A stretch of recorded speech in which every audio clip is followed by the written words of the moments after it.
Astaghfirullah. Assalamualaikum warahmatullahi wabarakatuh.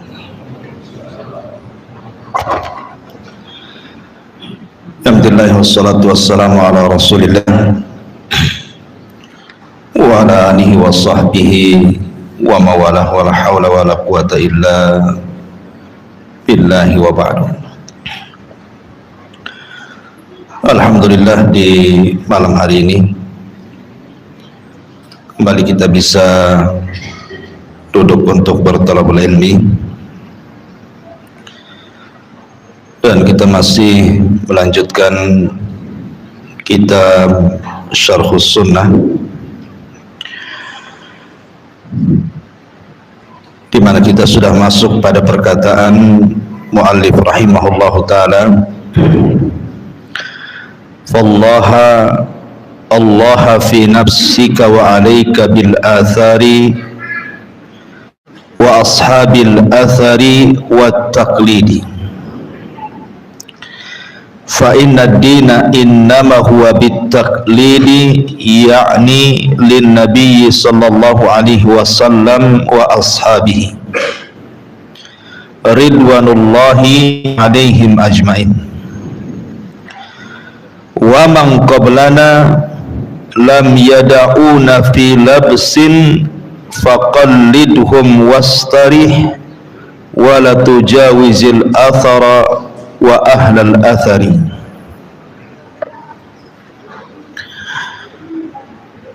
Kata muallif rahimahullahu ta'ala, ingatlah dalam dirimu, kewajiban kamu adalah mengikuti athar dan para pembawa athar, serta taklid, karena sesungguhnya agama ini dibangun di atas taklid. Maksudnya taklid kepada Rasul dan juga kepada para sahabat ridwanullah alaihim ajmain, dan orang-orang sebelum kita, maksudnya para salafun saleh. Mereka tidak meninggalkan kita di dalam agama ini dalam kondisi samar, ketidakjelasan. Oleh karena itulah maka ikutilah mereka dan tenangkan hati dengan mereka, tetapi tidak boleh melampaui batas dari athar dan para pembawa athar. Ma'asyiral muslimin yang dimuliakan Allah Azza wa Jalla, maksud athar di sini artinya sunnah Nabi sallallahu alaihi wasallam dan hadis-hadis yang sahih. Baik, muallif rahimahullahu taala setelah sebelumnya menjelaskan kepada kita tentang bahaya orang melakukan bid'ah dan juga penyimpangan-penyimpangan terhadap sunnah, maka mulai beliau mengarahkan sebaiknya kalian kembali kepada athar, artinya kembali kepada sunnah Rasul dan hadis-hadis yang sahih. Kemudian kembali kepada pemahaman para salafus saleh, para sahabat Nabi sallallahu alaihi wasallam. Kemudian beliau mengatakan wat taklid, dan juga kita disuruh untuk taklid. Dan yang dimaksud taklid di sini adalah taklid kepada Rasul dan juga kepada sahabat-sahabat Rasul. Dari sini Syekhul Islam Ibn Taimiyah rahimahullahu taala mengatakan, tidak boleh seseorang taklid kepada perorangan kecuali kepada Nabi sallallahu alaihi wasallam, dan tidak boleh taklid kepada sebuah kelompok kecuali kepada para sahabat Nabi sallallahu alaihi wasallam, karena itulah yang mampu menjamin agama kita. Rasul, kemudian setelahnya para sahabat Rasul sallallahu alaihi wasallam. Alasannya di sini wa man qablana lam yada'una fi labsin, karena orang-orang sebelum kita, maksudnya Rasul dan juga para sahabatnya serta para ulama salafus saleh, mereka tidak pernah meninggalkan agama ini dalam kondisi samar. Artinya ada hal-hal yang perlu kita cari sendiri, tidak, bahkan sudah sempurna dan sudah dijelaskan. Makanya di sini beliau mengatakan faqallidhum wastari, cukup ikuti mereka saja dan istirahatlah dengan cara itu. Tetapi walaupun demikian, wala tujawizil athar, jangan melampaui batas dari apa yang sudah ditetapkan Nabi sallallahu alaihi wasallam wa ahlal athar, dan pembawa hadis Nabi sallallahu alaihi wasallam. Ma'asyiral muslimin yang dimuliakan Allah Subhanahu wa taala, kalau kita melihat fenomena jauhnya kita dari kehidupan Rasul, ada perkataan yang bagus sekali dari seorang alimin ulama'is salaf, Hasanul Basri rahimahullahu ta'ala. Dan Hasan al-Basri ini termasuk sayyidu tabi'in, pemimpinnya para tabi'in. Apa kata Hasan al-Basri?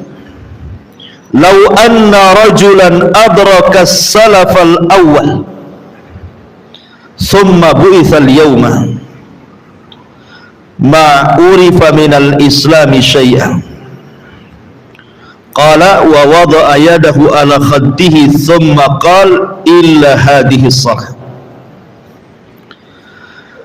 Kata Hasan al-Basri rahimahullahu ta'ala, kalau seandainya seseorang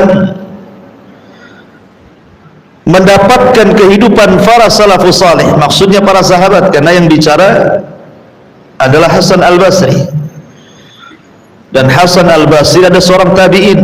Artinya ngomong begini itu bicara tentang sahabat.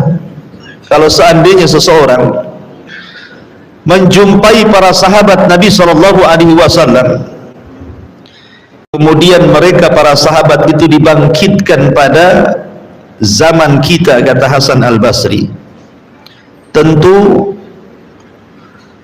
dia tidak akan mengenal Islam yang kita amalkan ini, kecuali sambil kemudian memegang pipinya, kecuali sholat itu saja yang kita lakukan. Ini perkataan Hasan al-Basri rahimahullahu ta'ala bicara di zamannya. Artinya kalau seandainya di zaman Hasan al-Basri rahimahullahu ta'ala sudah banyak perubahan,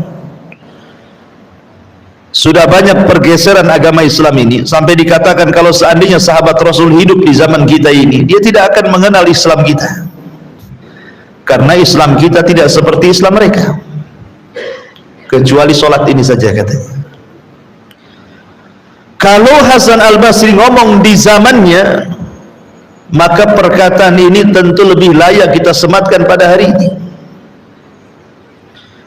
Makanya dalam perkataan yang lain dia mengatakan, wallahi demi Allah, laqad adraktu sab'ina badriyan aktsaru libasihi as-suf walau ra'aitumuhum qultum majanin.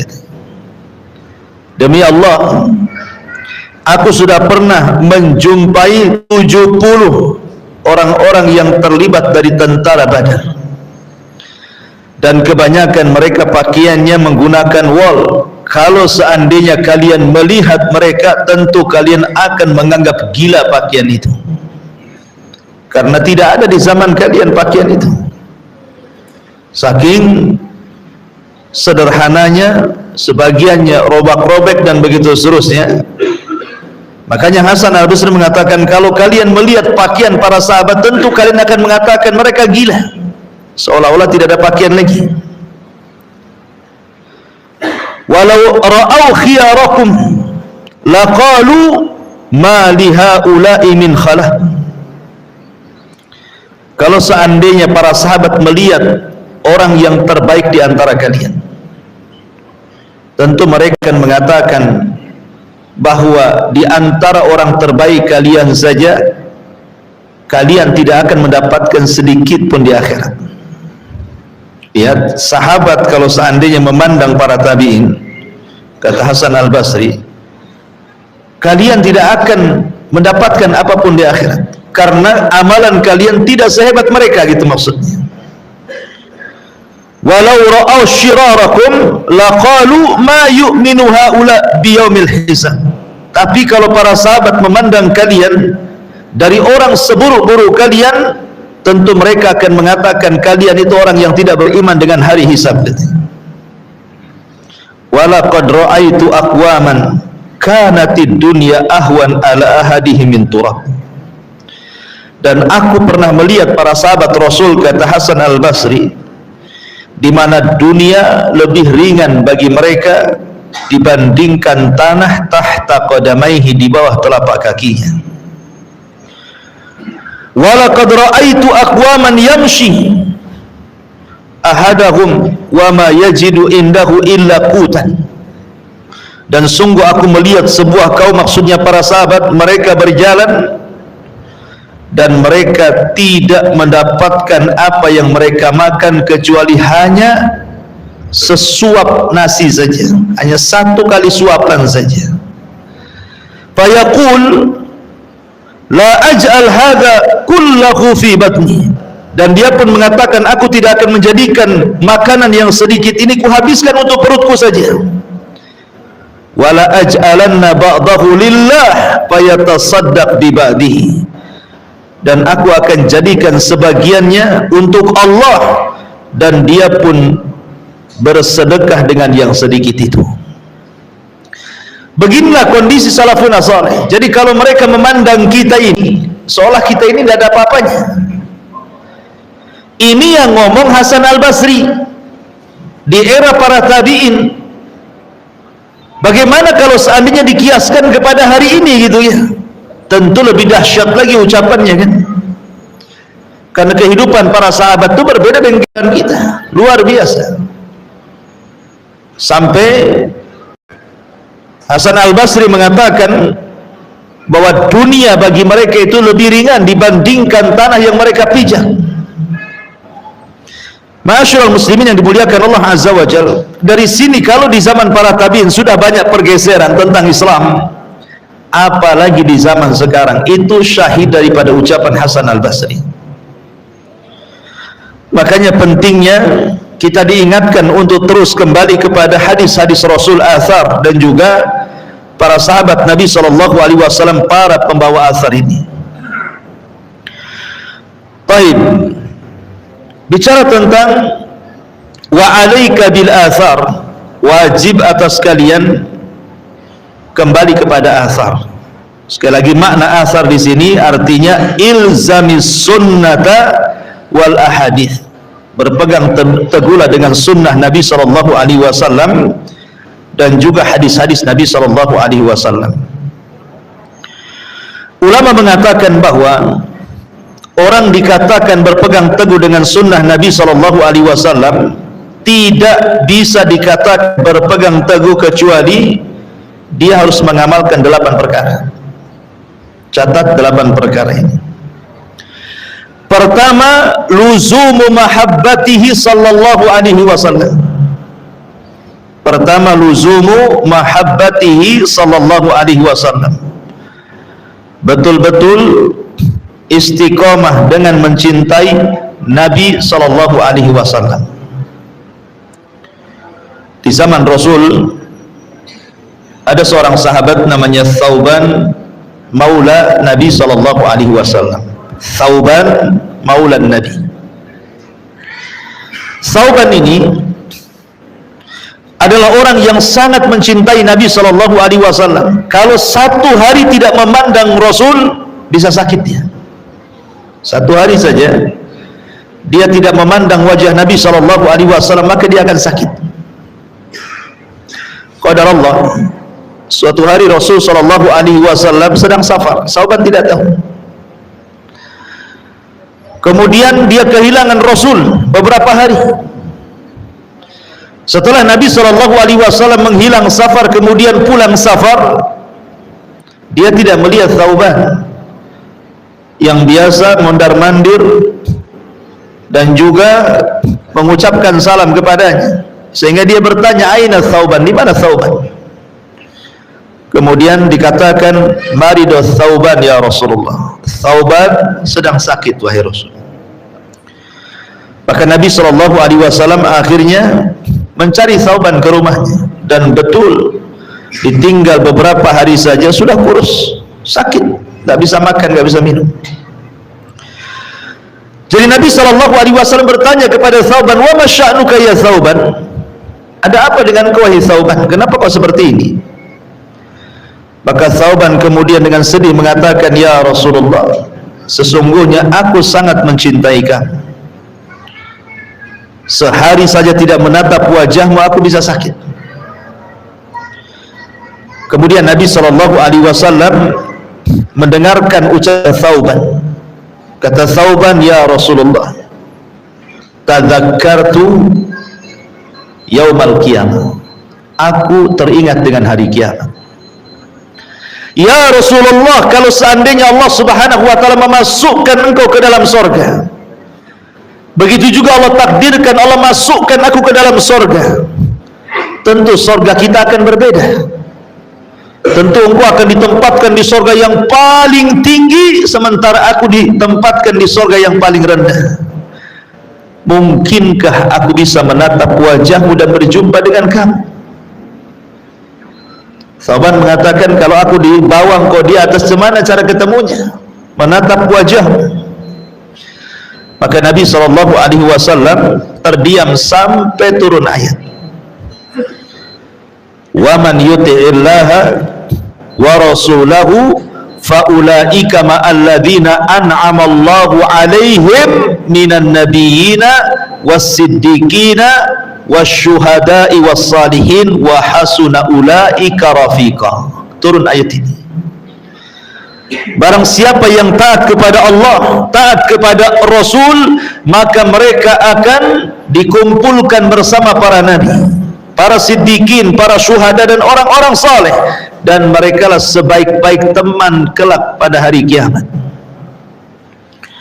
Artinya buah kecintaan Thauban akan dikumpulkan bersama Nabi SAW di surga.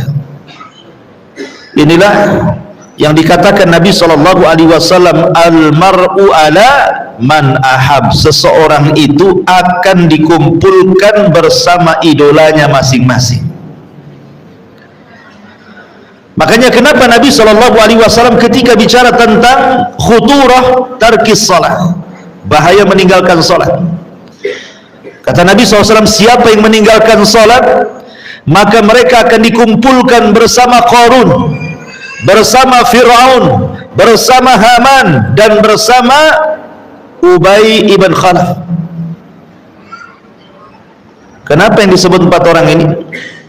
Orang yang meninggalkan salat nanti pada hari kiamat akan dikumpulkan dengan 4 orang ini, dan jelas yang namanya 4 orang ini pasti masuk neraka. Artinya orang-orang yang meninggalkan salat itu akan dikumpulkan di neraka pertama bersama Qarun, karena ada kemiripan antara Qarun dan orang yang meninggalkan salat. Maksudnya apa? Sebab orang meninggalkan salat itu karena kesibukan mengurus harta. Kebanyakan orang mengurus harta lupa salat. Kemudian dikumpulkan bersama Fir'aun. Kenapa kemudian Fir'aun yang menjadi permisalan di sini? Karena biasanya orang yang tidak salat itu disibukkan karena kekuasaan. Orang kalau sudah berkuasa biasanya sibuk dengan kekuasaannya, lupa dia sholat. Kemudian dicontohkan dengan Haman. Haman itu Perdana Menteri Fir'aun. Artinya orang-orang yang berada di sekeliling penguasa, mereka akan sibuk, menteri-menteri bahasa kitanya, sibuk untuk menjilat para penguasa sehingga mereka lupa sholat. Kemudian dicontohkan dengan Ubay ibn Khalaf, karena Ubay ini pedagang handal di zaman jahiliyah. Karena di antara orang yang melupakan sholat itu karena sibuk dengan perniagaan. Maka disebutkan 4 orang ini. Lah ketika Nabi SAW mengatakan mereka bersama Fir'aun, bersama Qarun, bersama Haman, bersama Ubay ibn Khalaf, menunjukkan bahwa al-mar'u alaman orang itu akan bersama idolanya pada hari kiamat. Makanya seorang sahabat datang kepada Nabi SAW bertanya soal kiamat. Rasul, kapan kiamat itu? Rasul tidak mau menjawab. Rasul, kapan kiamat? Rasul tak mau menjawab. Rasul, kapan kiamat? Rasul tak mau menjawab. Akhirnya Nabi SAW kemudian melirik kepada orang yang bertanya itu dan mengatakan, wa ma'a'dadta laha, dari tadi kau tanya kapan kiamat, kapan kiamat, kapan kiamat, apa yang kau sudah siapkan untuk kedatangan kiamat itu? Jadi Nabi SAW membalik tanya gitu, emang apa yang kau siapkan? Dari tadi kau tanya kapan kiamat itu? Maka sahabat ini mengatakan, la syai'a ya Rasulullah, aku tidak memiliki apapun perbekalan untuk menjelang kiamat wahai Rasul. Walakinni, kata dia, akan tetapi wahai Rasul, inni uhibbullah wa rasul, aku sangat mencintai Allah dan Rasulnya. Apa kata Rasul? Anta ma'aman ahbab, kalau begitu engkau bersama orang yang kau cintai, engkau bersama orang yang kau idolakan. Maka hati-hati cari idola di dunia ini. Ma'asyiral muslimin yang dimuliakan Allah, ini yang pertama, bahwa orang dikatakan iqtida, maksudnya senantiasa ilzam dengan sunnah adalah ketika terus menanamkan rasa cinta kepada Nabi SAW. Yang kedua, al-iqtida'u bihi wasti'malu sunnatihi wa itba'u aqwalihi wa af'alihi wa imtithalu awamirihi wa istinabu nawahihi wa ta'addub bi adabihi fi usrihi wa yusrihi wa mansyatihi wa makrahihi. Yang kedua, berusaha untuk senantiasa mengamalkan sunnah Nabi, mengikuti Nabi dari perkataannya, perbuatannya, berusaha mengamalkan perintah-perintahnya, menjauhi larangan-larangannya, beradab dengan adabnya, baik dalam kondisi sulit ataupun susah, baik dalam kondisi semangat ataupun dalam kondisi malas, tetap mengikuti sunnah Nabi. Seorang ulama salaf, Sahlu At-Tustari rahimahullahu ta'ala, mengatakan, usulu madhabina salasatun, pondasi madhab kami itu cuma 3. Al-iqtida'u bin Nabi SAW fil akhlaqi wal af'al, kita senantiasa mengikuti Rasul dalam setiap akhlak-akhlaknya dan perbuatan-perbuatannya. Yang kedua, wal aklu minal halal, berusaha untuk memakan yang halal-halal. Dan yang ketiga, wa ikhlasun niyati fi jami'il a'mal, berusaha untuk mengikhlaskan niat pada seluruh amalan-amalannya. Kemudian dia memberikan catatan kepada ayat wal amalus salihu yarfa'u, dan setiap amal soleh akan diangkat. Maksudnya amal soleh al-iqtida bi Rasulillah SAW, amal soleh yang didasari dengan mengikuti sunnah Nabi SAW, itulah yang akan diangkat ke langit. Jadi yang kedua, berusaha mencontoh Nabi SAW. Bagi para sahabat Nabi SAW, mencontoh Rasul itu tidak pernah membeda-bedakan apakah ini sunnah muakkad, apakah ini sunnah biasa, apakah ini sampai kemudian tarafnya wajib dan begitu seterusnya. Di mata para sahabat ibadah itu sama. Itulah hebatnya para sahabat. Di mata para sahabat semua ibadah itu sama.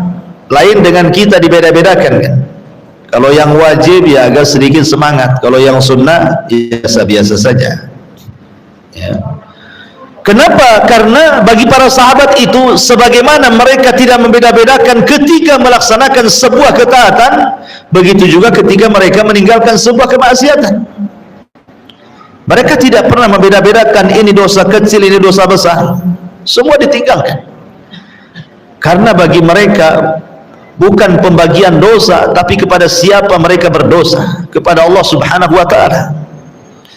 Sehingga mereka tidak pernah beda-bedakan. Makanya kita pun sama kalau begitu, jangan pernah ini kan dosa kecil saja, nggak apa-apalah, kan bisa dihapus dengan wudu, bisa dihapus dengan sholat, ya, bisa dihapus dengan puasa, dan begitu seterusnya.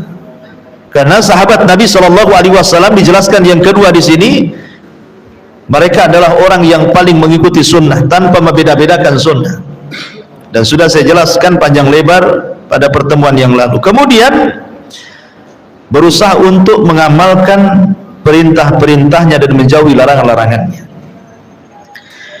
Dahulu di zaman para sahabat pernah terjadi paceklik yang berkepanjangan, sampai-sampai Rasul dan para sahabat itu mengalami kelaparan di kota Madinah. Karena kita tahu bahwa cuaca Madinah beda dengan Mekah kan. Kalau Mekah itu memang dari dulu di zaman Rasul mereka itu tergantung ekonominya dengan perdagangan, sehingga tidak pengaruh mau musim panas mau musim dingin. Makanya mereka melakukan dua perjalanan dalam berniaga mereka, rihlatas syita'i was-saif. Tapi Madinah itu mereka tidak terbiasa berniaga, mereka terbiasa dengan bercocok tanam, pertanian, ya, kalau perdagangan. Sehingga yang namanya dunia perkebunan, dunia pertanian berhajat kepada air itu sangat besar. Kalau terjadi paceklik, apa yang terjadi? Gersang. Ketika gersang tidak tertumbuh tumbuhan, gandum tidak tumbuh, ini tidak tumbuh, sehingga mengalami kemerosotan ekonomi, berakhir dengan banyaknya kelaparan. Banyak kelaparan.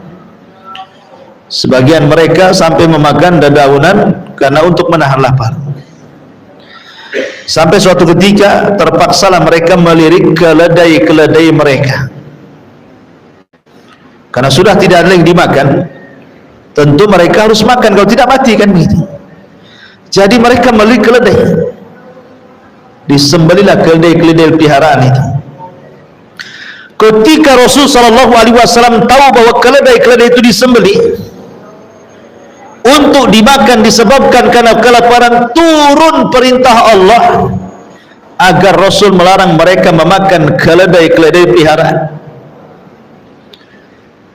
Akhirnya ketika betul-betul mereka menyembelih keledai dan siap santap, tinggal makan saja, tiba-tiba Rasul mengutus seseorang untuk memberitahu para sahabat, Allah dan Rasulnya telah mengharamkan keledai peliharaan. Karena keledai peliharaan itu dianggap khobas, dianggap jorok bahasa kitanya, nggak boleh dimakan. Akhirnya terpaksalah para sahabat itu membuang periuk-periuk mereka, menumpahkan daging-daging keledai, dan tidak ada satupun sahabat yang memakannya. Padahal ketika itu mereka dilanda dengan kelaparan yang luar biasa. Ketika syariat mengharamkan keledai peliharaan, tidak ada yang dimakan, dibuang. Padahal dalam kondisi lapar sekali itu. Ini menunjukkan bagaimana mereka ketundukan. Kalau sudah Rasul memerintahkan ataupun melarang, bagi mereka itu sami'na wa ata'na. Sama dengan ketika pengharaman khamar umpamanya. Anas ibn Malik radhiyallahu an, ketika datang pengharaman khamar itu sedang berada di rumah Abu Talha radhiyallahu an, membantu Abi Talha untuk menjamu tamunya, menghidangkan minuman-minuman khamar. Karena di zaman itu khamar belum dilarang, boleh diminum, bahkan menjadi minuman kebanggaan para sahabat untuk menjamu tamu khamar itu.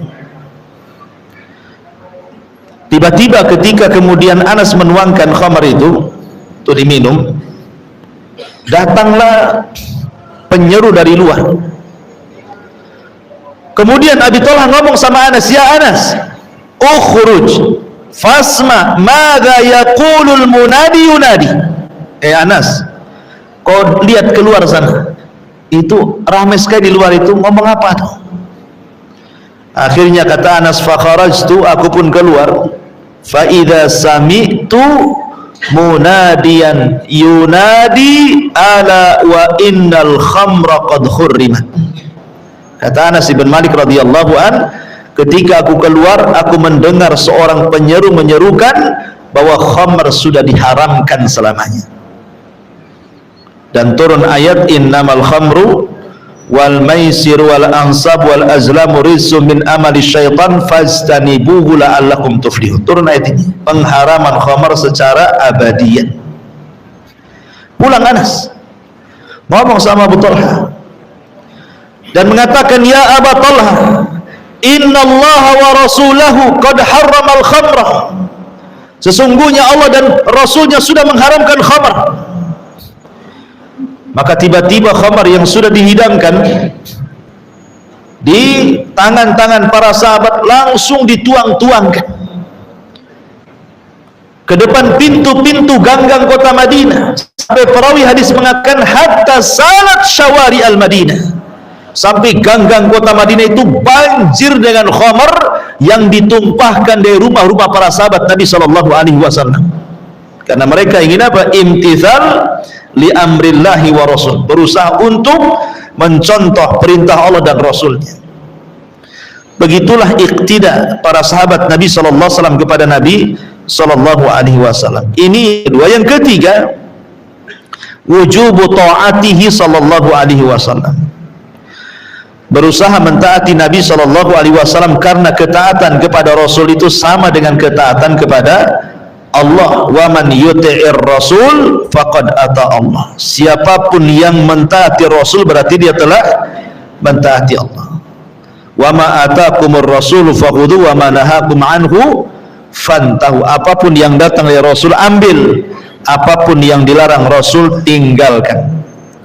Kemudian yang keempat, wujubu ittibaihi wa imtithali sunnatihi wal iqtida'i bihadyihi, berusaha mengikuti sunnah, mengamalkan sunnah, dan juga berusaha untuk terus mengikuti petunjuk-petunjuk Nabi SAW. Kenapa demikian? Karena nanti pada hari kiamat, ketika Nabi SAW sedang menunggu di telaganya untuk menunggu umatnya yang minum dari telaganya, maka mulailah manusia umat Rasul minum satu persatu, dimulai dengan ahlul Yaman, kalangan orang-orang Ansar, kemudian disusul dengan fuqaraul muhajirin, orang-orang fakir muhajirin, kemudian orang-orang Ansar dari kalangan ahlul Yaman, kemudian berikutnya sampai orang yang terakhir minum dari telaga Rasul. Rupanya ada satu kelompok yang telat datang. Tiba-tiba mereka diusir para malaikat, tidak boleh masuk ke telaga Nabi. Tidak boleh minum dari telaga Nabi. Diusir oleh para malaikat. Nabi SAW dari kejauhan tentu paham itu umatnya. Ketika melihat umatnya diusir, Rasul mengatakan ummati ummati, dalam riwayat ashabi ashabi, itu umatku, itu umatku, itu sahabat-sahabatku, biarkan mereka minum wahai Rabb. Tapi Allah Subhanahu wa taala katakan kepada Nabi SAW, ya Muhammad, innaka la tadri ma ahdatsu ba'daka innahum ghayyaru wa baddalu. Wahai Muhammad, engkau tidak tahu apa yang terjadi dengan umat sepeninggal. Kau kan tidak tahu kondisi umatmu sepeninggal. Rupanya di antara mereka umatmu ada yang ghayyaru, merubah-rubah, wa baddalu, dan mengganti-ganti syariat, petunjuk. Maka lihat bagaimana Nabi SAW dihabarkan bahwa umatnya ada yang tidak akan meminum dari telaga Rasul disebabkan mereka jauh daripada sunnah Rasul SAW. Maka kita berusaha ittida bihadyi, mengikuti petunjuk Nabi SAW. Karena Allah mengatakan fala wa rabbika la yu'minun hatta yuhakimuka fima syajara bainahum thumma la yajiduna fi anfusihim harajan mimma qadaita wa yusallimu taslima. Fala wa rabbika, sekali-kali lebih demi Rabbmu, mereka tidak akan dikatakan beriman sampai mereka menjadikan dirimu hakim terhadap apa yang mereka berselisih di dalamnya. Kemudian setelah kau putuskan, tidak ada dalam dada mereka berat hati dengan keputusanmu, dan mereka pun redha dengan keputusanmu dengan menerima segala apa yang engkau putuskan. Di zaman Rasul ada sahabat Rasul namanya orang Hadrami, Hadraul Maut, berselisih soal lahan dengan seorang laki-laki dari Kindi. Jadi rajulun minal Hadrami ini, laki-laki dari Hadramaut Yaman, mengklaim bahwa tanah yang dikelola oleh seorang laki-laki dari kabilah Kindi itu adalah tanah bapaknya.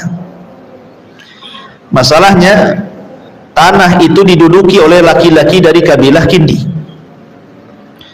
Akhirnya berselisih, dia mengatakan kepada laki-laki dari Kindi itu, itu tanah bapakku, ngapain kau bercocok tanam di situ? Pergi kau dari situ. Yang laki-laki ini mengatakan, tidak, ini tanahku, aku sudah lama bercocok tanam di sini, enak saja kau main-main ngaku ini tanah bapakmu, katanya. Dua-duanya akhirnya mengadu kepada Nabi. Kata Hadrami ini, orang Hadraul Maut ini, ya Rasulullah, ini orang laki-laki dari Kindi sudah mengambil tanahku, padahal itu tanah warisan bapakku. Kemudian Rasul melirik kepada laki-laki dari Kindi, betul, kau mengambil tanahnya? Dia mengatakan, tidak ya Rasulullah, ini tanahku, buktinya aku bercocok tanam di tanahku sendiri, aku sudah lama bercocok tanam di sini, kok tiba-tiba dia datang ngaku pula tanahnya? Maka Nabi SAW melirik kepada orang yang ngaku tanah dari Hadrami ini dan mengatakan, ala kabayyinah, oke, nggak apa-apa, kamu mengklaim itu tanahmu, ada nggak buktinya? Entah sertifikat, sudah WTO belum, ataupun mungkin ya minimal surat alasa atau apalah, RT RW lurah kan, itu kan harus ada bukti. Atau mungkin ada saksi dua orang bahwa itu tanahmu. Laki-laki dari Hadrami mengatakan, tidak ya Rasul, aku tidak punya bukti, tapi aku yakin itu tanahku. Kemudian Nabi SAW melirik kepada laki-laki dari Kindi, karena engkau yang mengklaim tanah itu tanahmu tidak ada bukti, sekarang aku tanya, hei orang Kindi, mau nggak kau bersumpah bahwa itu tanah? Yang laki-laki dari Hadrami berteriak, ya Rasulullah, dia orang fajir, kalau dia suruh bersumpah suka-suka dia sumpah tuh, ngapain kau dengar sumpahnya? Dia pasti mau bersumpah tuh, walaupun dusta, katanya. Kata Nabi SAW kepada laki-laki dari Hadrami, lalu apa yang harus aku putuskan? Kau ngaku tak ada bukti, sekarang aku balik kepada orang yang mengelola, mau gak kau bersumpah itu tanah? Dari sini ada kaidah dalam dunia peradilan itu, al-bayyinatu 'alal mudda'i wal yaminu 'ala man angkar, bahwa bukti itu didatangkan kepada orang yang mengklaim dan sumpah itu didatangkan orang yang dituduh. Akhirnya dia bersumpah, berarti milik laki-laki dari Kindi karena dia siap bersumpah. Tapi sebelum pergi Rasul mengatakan kepada keduanya, ingat, aku ini hanya berhukum dengan hukum zahir. Aku ini hanya berhukum dengan hukum zahir.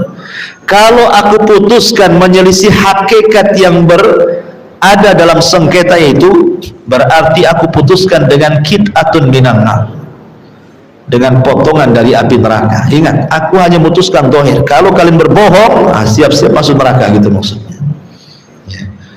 Karena Rasul tidak tahu yang gaib. Kalau Rasul tahu yang gaib, ya langsung saja, ini tanahmu, aku tahu, kan begitu ya. Tapi Rasul kan tidak tahu yang gaib, makanya Rasul hanya memutuskan yang zahir saja.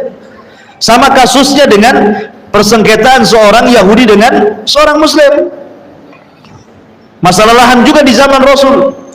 Rasul mengatakan kepada seorang sahabat, seorang Muslim, kamu punya klaim bahwa itu tanah yang direbut oleh Yahudi. Dia bilang, saya nggak punya bukti, tapi itu tanahku. Maka Rasul mengatakan kepada Yahudi, kalau gitu kau yang bersumpah, itu tanahmu. Orang ini mengatakan, Yahudi ya Rasul, Yahudi itu bersumpah 1000 kali pun mau dia, katanya. Memang itu aturannya. Ya.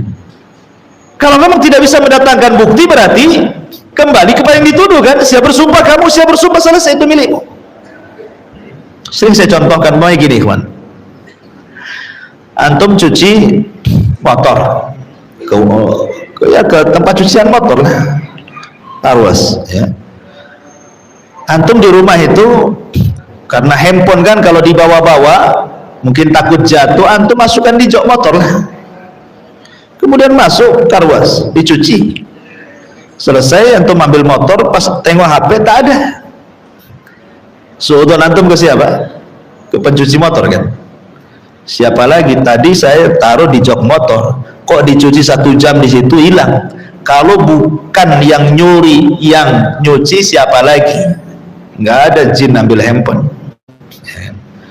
Langsung kita datangi, maaf nih Pak, saya tadi cuci motor di sini, saya naruh handphone di sini, kok nggak ada? Pasti kamu ambil atau terambil. Tolonglah mana handphonenya? Kata tukang cuci, saya tidak tahu, saya hanya nyuci saja. Dia mengklaim bahwa diambil tukang cuci, tukang cucinya berlepas diri, aku hanya nyuci saja di sini, nggak tahu handphone mau di mana. Berarti di sini tegaklah kaidah al-bayyinatu 'alal mudda'i wal yaminu 'ala man angkar, bahwa bukti didatangkan orang yang menuduh, sementara sumpah itu cukup diucapkan orang yang dituduh. Nah, sekarang Anda yang punya motor, yang katanya handphone ditaruh di jok itu, ada buktinya enggak bahwa yang mengambil itu tukang cuci, entah CCTV di situ atau mungkin orang-orang yang nyuci di situ nampak sebagai saksi gitu ya, atau pas antum pinjam handphone orang kemudian ditelepon kemudian bunyi di kantong dia, ini handphonenya ada di kantong umpamanya, karena ada bukti itu ya.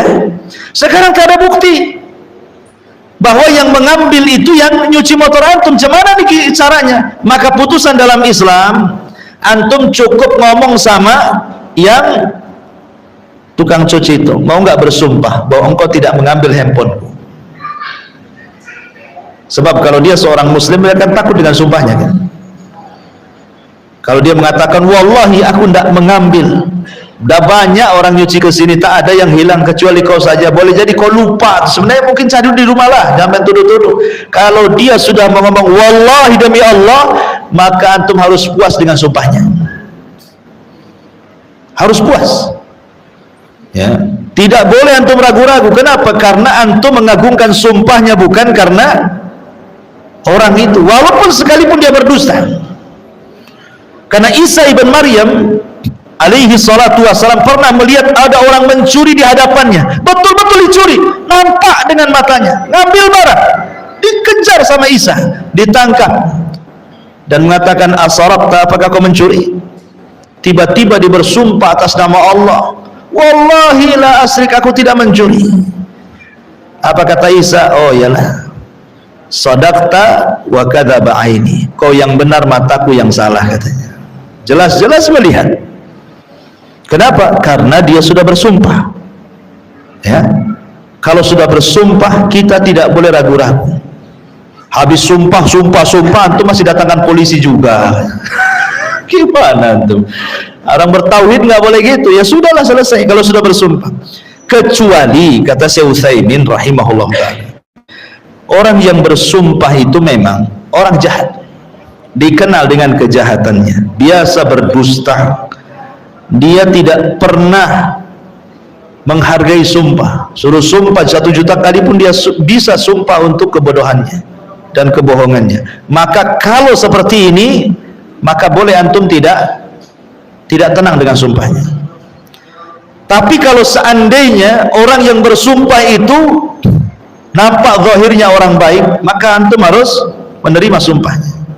Ataupun walaupun 50-50 nih, nampaknya 50% benar, 50% tak benar nih, tetap antum harus terima sumpahnya.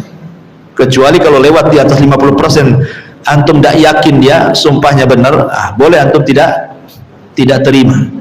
Ini kata Syekh Utsaimin rahimahullah ta'ala. Syahidnya adalah tadi tentang kisah seorang laki-laki dari Hadrami, dia langsung menerima putusan Nabi kan.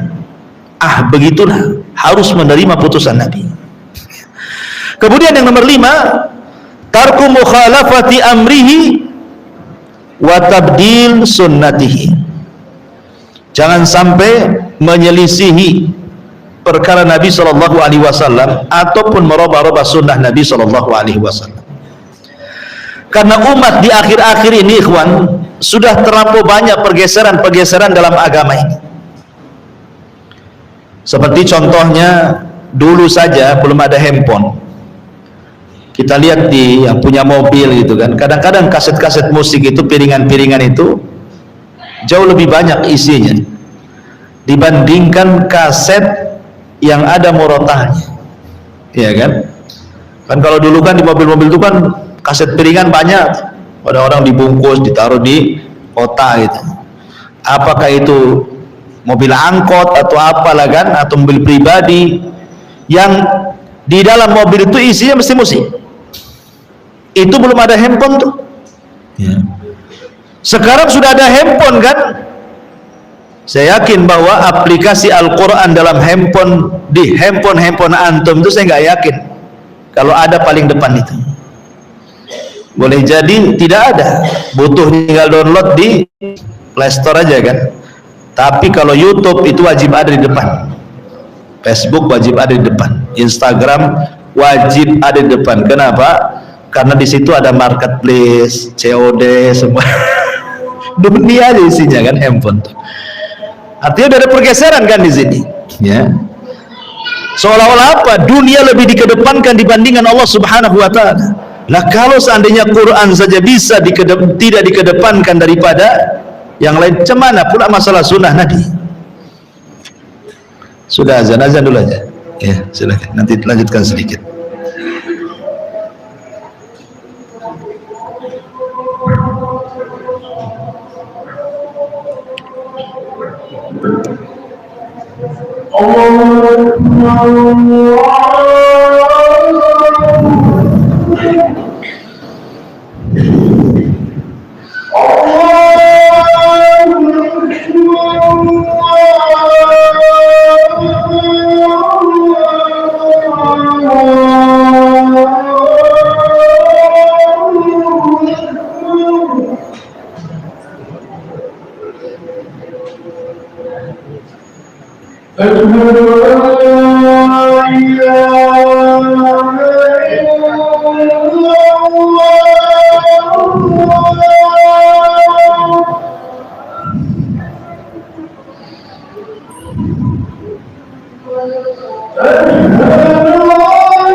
Nah.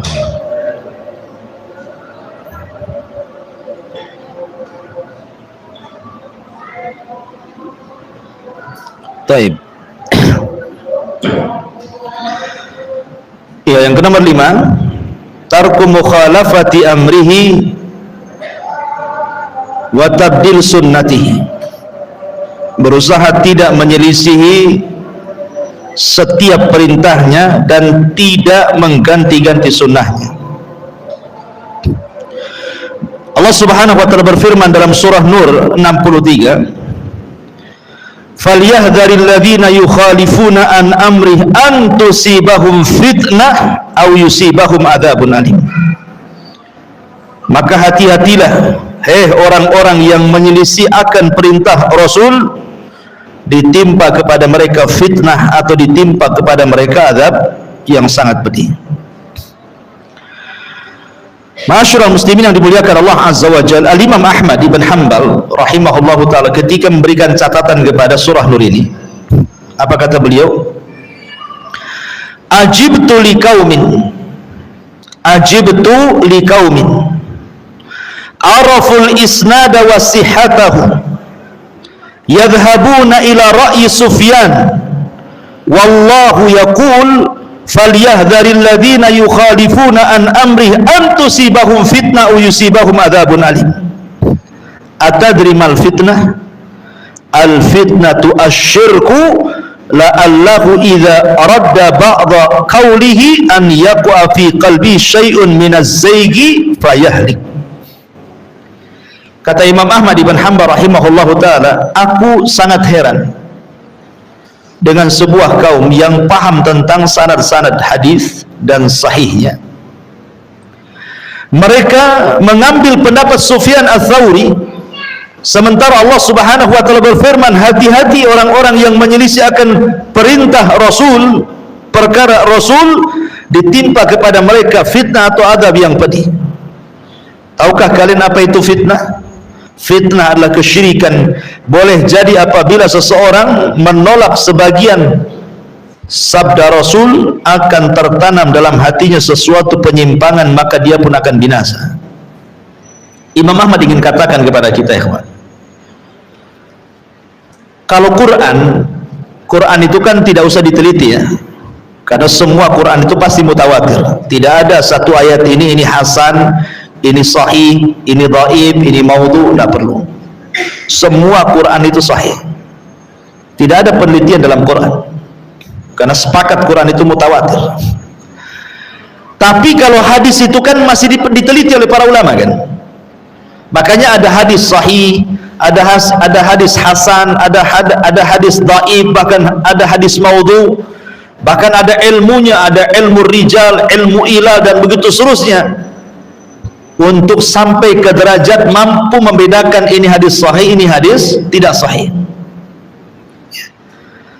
Nah, di zaman Imam Ahmad itu, kata Imam Ahmad, aku heran dengan sebuah kaum yang mereka luar biasa pengetahuannya, mampu menyelami tentang ilmu-ilmu rijal, ilmu-ilmu ilal, sehingga mereka bisa membedakan dengan ilmu yang mereka miliki, ini hadis sahih, ini tidak. Tetapi artinya derajat mereka sudah sampai ke derajat talabul ilmi, karena hanya orang-orang yang betul-betul talabul ilmi kan yang tahu tentang ilmu ini. Kalau hanya sekedar talabul ilmi jiping kayak kita ini, yang ngaji kuping gitu ya tidak bisa lah. Maksudnya ini kan tingkatannya sudah orang duduk di maktabah kan, orang-orang yang dikatakan Imam Ahmad ini. Kata Imam, aku heran ada orang yang sudah diberikan pengetahuan tentang ilmu hadis, mampu membedakan hadis ini sahih, hadis ini tidak sahih. Bukannya mereka berdalil dengan hadis yang mereka teliti, tapi mereka masih mengambil pendapatnya Sufyan Ats-Tsauri. Kenapa Imam Ahmad mengatakan Sufyan Ats-Tsauri? Karena di zaman itu tidak ada ulama yang lebih handal melebihi Sufyan Ats-Tsauri. Karena Sufyan Ats-Tsauri lebih daripada Syafi'i, Maliki, Hama, itu kan orang-orang belakangan. Ini kan orang lama di atas Imam Syafi'i. Dan dia punya madhab, namanya madhab Tsauri. madhab Al-Laitsi, madhab Auza'i, banyak madhab, madhab Al-Qurtubi, madhab itu banyak sebenarnya, bukan hanya 4 madhab yang kita kenal saja. Cuman bedanya karena murid-muridnya Sufyan Ats-Tsauri, Sufyan ibn Uyainah, Zuhri dan yang lainnya tidak menyebar dan tidak disebar, makanya madhabnya mati di zamannya. Beda dengan Abu Hanifah, disebar oleh murid-muridnya kemana-mana sehingga madhabnya di mana-mana. Ataupun Imam Syafi'i, muridnya menyebar di mana-mana sehingga madhabnya kemana-mana. Atau Imam Ahmad ataupun Imam Malik. Sementara Tsauri ini, Sufyan Ats-Tsauri, tidak menyebar madhabnya karena tidak disebar murid-muridnya. Tapi di zaman itu dialah ulama yang paling kondang karena kecerdasannya Sufyan Ats-Tsauri. Kata Imam Ahmad, aku heran banyak para talabatul ilmi yang bisa memisahkan ini hadis sahih, ini hadis yang tidak sahih, kok masih pula mengambil pendapatnya Sufyan Ats-Tsauri, gitu maksudnya. Kecuali kalau memang dia tidak punya pengetahuan soal itu, ialah taklid kepada ulama, kan gitu, lihat dalilnya. Tapi dia sanggup membedakan hadis ini lemah, ini di sini, kenapa masih mengambil pendapat Sufyan Ats-Tsauri? Kemudian Imam Ahmad mengatakan hati-hati, karena ada ayat yang mengatakan falyahdharil ladzina yukhalifuna an amri an tusibahum fitnah aw yusibahum adzabun alim. Hati-hati kalian jika menyelisih perkara Rasulnya, perintah Rasulnya, akan ditimpakan kepada kalian fitnah. Kemudian Imam Ahmad mengatakan, tahu kalian fitnah itu apa? Fitnah itu syirik. Kenapa orang yang menyelisih perintah Rasul bisa jatuh kepada kesyirikan? Pertanyaannya karena begini loh, karena dikhawatirkan ketika kita taklid kepada seseorang, kemudian orang ini menghalalkan, kita pun ikut menghalalkan. Orang ini mengharamkan, kita pun ikut mengharamkan. Pada Allah dan Rasulnya tidak demikian. Disinilah terjadi tahlil wa tahrim di luar daripada apa yang Allah halalkan, yang Allah rasulkan. Akhirnya dia pun menjadi musyarri, seolah-olah pembuat syariat yang tidak diizinkan Allah untuk membuatnya. Maka di sini persis seperti firman Allah, ittakhadhu ahbarahum wa ruhbanahum arbaban min dunillah. Mereka orang-orang Yahudi dan Nasrani itu mengambil padri dan rahib mereka sesembahan selain daripada Allah. Adi bin Hatim bertanya, Rasul, saya mantan Nasrani dan saya mantan pendeta, tidak ada orang yang mbah saya dengan sujud dan juga ruku. Kata Rasul, ya memang tidak sujud dan ruku, tapi bukankah apabila pendeta mereka menghalalkan yang Allah haramkan, pengikutnya mengikuti pendapat pendetanya? Apabila pendetanya mengharamkan yang Allah halalkan, sama semua pun mengikuti pendetanya, bukan mengikuti pendapat Allah. Kata Adi bin Hatim, ya. Maka kata Rasul, begitulah cara mereka menyembah pendeta itu. Terjadi kesyirikan. Makanya taklid ini bahaya, karena bisa menjerumuskan apa? Menjadikan orang yang kita taklidi Tuhan selain daripada Allah Subhanahu wa ta'ala. Ya, kemudian sesaat yang nomor 6, berusaha kathratu dzikrihi sallallahu alaihi wasallam. Kalau kita ingin mengikuti Rasul, perbanyak menyebut nama Rasul dengan bersalawat kepada Nabi sallallahu alaihi wasallam. Kemudian yang nomor 7, ta'zimuhu wa tauqiruhu wa idharul khusyu' inda dzikrihi, mengagungkan, menghormati dan menampakkan kehusyuan ketika menyebut namanya. Dan yang terakhir, mahabbatuhu liman ahabban Nabiy sallallahu alaihi wasallam wa bughdun liman abghadahu sallallahu alaihi wasallam. Kita harus cinta kepada orang yang mencintai Rasul, dan kita harus membenci kepada siapapun yang membenci Nabi sallallahu alaihi wa alihi wasallam. Subhanakallah bihamdika asyhadu an la ilaha illa anta astaghfiruka wa atubu ilaik. Allahu ta'ala. Assalamualaikum warahmatullahi wabarakatuh.